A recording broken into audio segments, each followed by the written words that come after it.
Hi everyone, and welcome to my channel Budgeting for Future. Today we are doing my net worth update for June 2021, and I'm pretty excited to share some good stuff that's happened over this past month. I will say over this past month we did see our net worth go down, and that happened for quite a few different reasons that I will get into once we start this off, but just kind of an overview of how to calculate your net worth. You take your assets and then you subtract your liabilities. And so today we will be going over exactly what assets we have and also what liabilities are still in our name.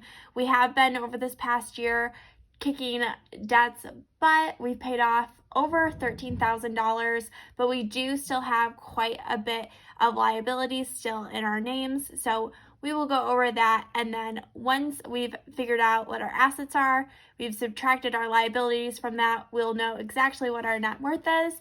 And yeah, let's go ahead and just jump into this thing. The first up is our house. It is our primary residence, and currently it is valued at $299,900. And this is actually one of the assets that have gone down over the past month. I think our house appreciated to, I think it maxed out somewhere around $306,000. So we've seen about a $6,000 drop there.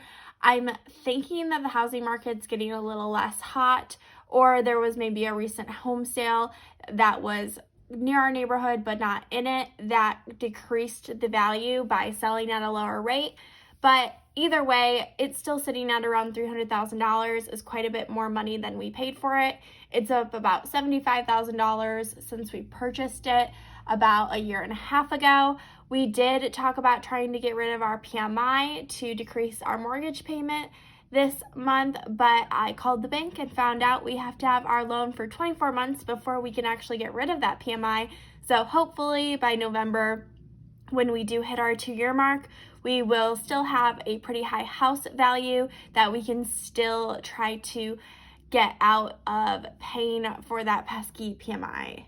The next asset is our other house. It is a rental property that we own, and it is now appreciated to $199,900. Now, this one has also gone down. I think this one peaked at around $206,000 a few months ago. We've officially decided to list this house on the actual market, so we are currently trying to sell this house, and the number that we decided to list it for was $199,900 based on the recommendations of the real estate agent that we like to work with.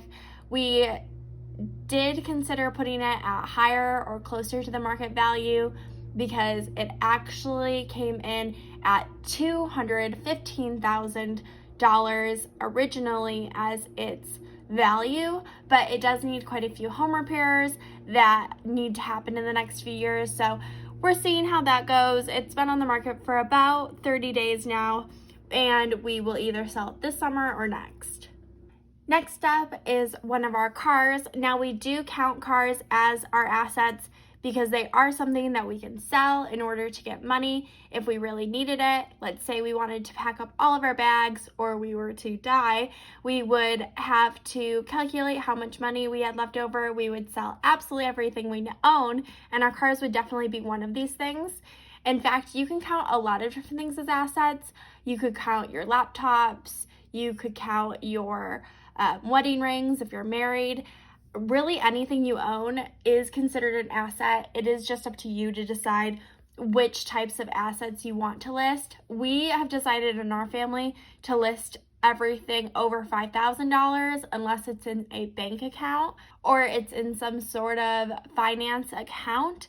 And so our cars are definitely one of our assets, and that market for used cars has gone up quite a bit over the past year. And so this is actually one of our assets that's, funny enough, buffering some of our losses that we've been having on our houses.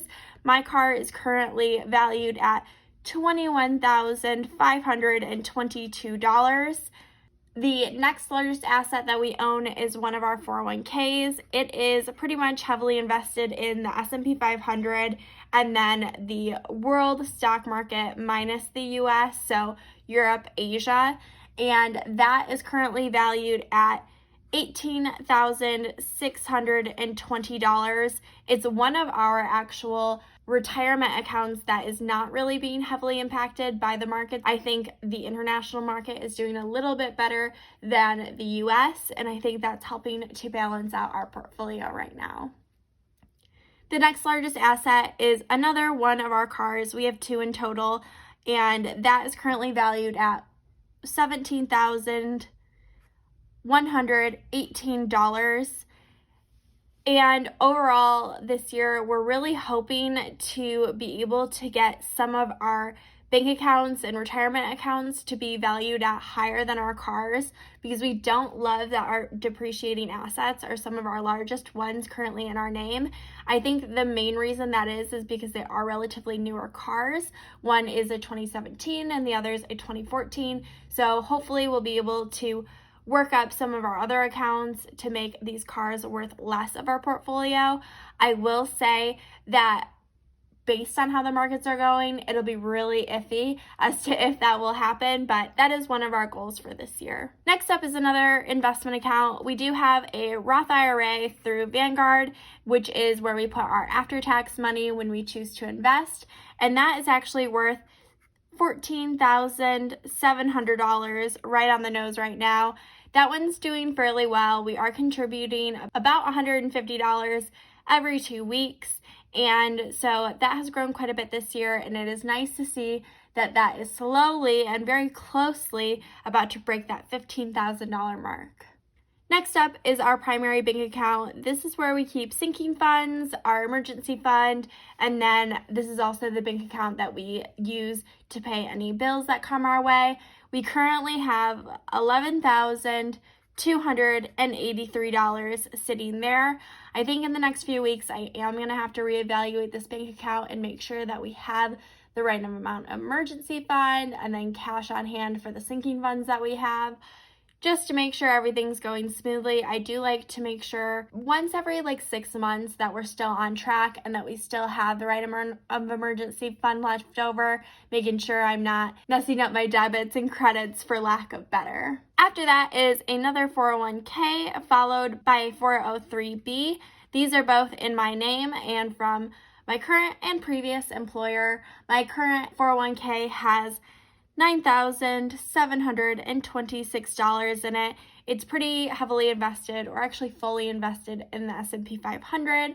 And then my 403b is more in a target index fund, and that is currently valued at $8,028. And funny enough, when I left that job about 2.5 years ago now, it was actually valued at closer to $5,500, and I haven't put any extra money in. So it's kind of fun to watch that one appreciate and get bigger and bigger without me doing any of the heavy lifting. Next up is our business account for our business. We do count this as one of our assets because if we were to liquidate our company, we would have all of that cash to us. We wouldn't have to take any taxes on it because it is an LLC. If you want to learn more about taxes, find somebody else's channel. I'm taking accounting right now. I am super underqualified to answer any of your tax questions, but we do currently have $7,498 sitting in that bank account. It is both an emergency fund for our business, and we are also trying to save up for a new roof for our rental property if we're unable to sell it. So we're gonna see how that goes, but right now we're trying to save up about $30,000. So wish us luck there. Next up is a trading account that we have. It's got just a few random stocks in it. It is in a non-retirement investing account. So if we wanted to take out any of that money, we could. We would just have to pay short or long-term capital gains on any gains that we have. And that one is currently valued at $2,557. Next up is our health savings account. That is an account that we get through our employer where we're allowed to put pre-tax money into it and then use that pre-tax money to pay for any medical expenses that come up. I did recently go to the dentist, so we did use that and saw that number go down a little bit there, and currently it's valued at $946.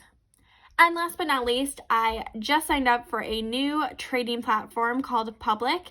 I do have a link down below. If you would like to use that link, you can actually get one free stock. The free stock that I chose was SPY 500, which follows the S&P 500, which is a favorite stock or index really that I like to follow.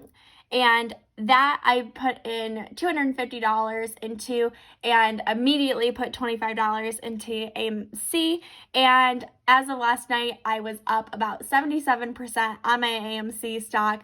So the account was valued at $281. Now, I will say that this morning, it's Thursday, it has absolutely plummeted due to some new trading that they're doing. I think they're selling some of their stock to a different company so that they can be invested in them. They're restructuring their portfolio. Good stuff. Go ahead, Google it if you want more information, but it's actually down quite a bit at this point, and I've lost $10. So that is what it is. Regardless of that, I am trying it out and I'm having quite a bit of fun so far. I think I'm just going to dabble in silly stuff, probably not actually using it for like investing for retirement or under the premise that I'll like make a bunch of money or anything like that, but I am just trying to get used to how the app works and I'm enjoying it so far, and you can find it in my description down below. These are all of our assets right now. We currently have over $600,000 worth of assets,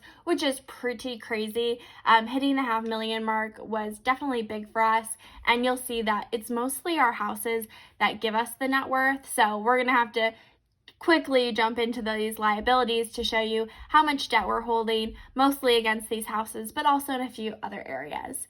Now, our first mortgage on our primary residence is $205,706.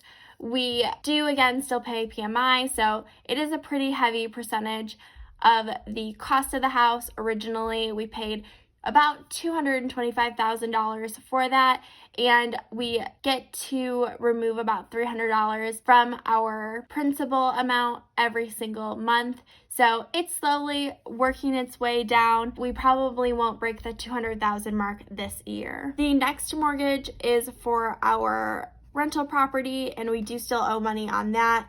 We currently owe $116,672, which is a fair amount. We're slowly trying to decrease that, but still balancing it with the fact that we are trying to save up for a new roof on our home. After that, we have some student loans and also a 401k loan in our name. Our student loans, we have a total of 4 of them, and the first 3 are the largest. That is $4,718, $4,312, and $2,380. Right after that is a 401k loan that we used to purchase our current property in order to have enough for the down payment, and that currently stands at $2,020. This is really the only debt other than our mortgages that we're focusing on right now. We do only pay the minimums currently, but it should be out of our lives by the end of 2023, unless the stock market crashes, and then we will go all in on AMC. No, I'm kidding. Probably the S&P 500, and we will go ahead and put that money into the market, making that loan disappear from our liabilities. And last and also least is the last of our student loans. We have one more at $1,076. I think financial transparency is really important, and I really enjoy being a part of a community that does that. Now, with all that said, we are going to go in and show you our actual net worth as of last night, because obviously AMC is messing me up just a little bit, and my public account probably isn't actually worth $281 right now, but we currently stand at $275,194.23 when you calculate all of the different cents that are actually in our different net worths. I don't give you the exact numbers because, who cares about quarters? Let's be honest, but that is currently where our net worth stands. I'm pretty actually excited. Since January, we are up over $80,000, and our goal for this year was actually originally only $26,000, but with the way the stock market and the housing market have gone, it has gotten fairly crazy. And here's April. April, we were at about $263,000. I think the biggest changes there, we did end up getting rid of a car loan. That made a huge dent. And then we sold some stocks, and we've just seen our mortgage and our 401k loan slowly go down throughout the month. So I am super proud of us and where we are at. If you enjoyed this video, go ahead and consider giving it a like, and also consider subscribing. I would love to have you here on the channel, regularly chatting with us every few days. And yeah, I hope you have a great rest of your day. Bye!